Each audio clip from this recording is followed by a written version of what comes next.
બનતા charitable trust સંચાલિત દક્ષિણ ગુજરાત પ્રજાપતિ સમાજ સુરત આયોજિત છઠ્ઠો સમૂહ લગ્નોત્સવ સજની રેનું આયોજન કરવામાં આવ્યું હતું, જેમાં 5 યુગલોએ પ્રભુતામાં પગલાં માંડ્યા હતા।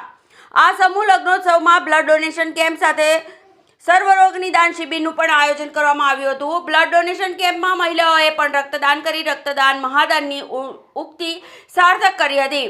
નવ દંપતીઓને કન્યાદાનમાં 42 વસ્તુઓ આપવામાં આવી હતી। આ પ્રસંગે નગર પ્રાથમિક શિક્ષણ સમિતિ ચેરમેન, સુરતના બાલવાડીના વિકાસના કન્વીનર સ્વાતિબેન સોસા તથા કોર્પોરેટર કેરુભાઈ ચપડવાલા તથા નરેન્દ્રભાઈ પાંડવ ઉપસ્થિત રહી પ્રભુતામાં પગલાં માંડનાર નવ દંપતીઓને નવજીવનની શુભેચ્છાઓ પાઠવી હતી।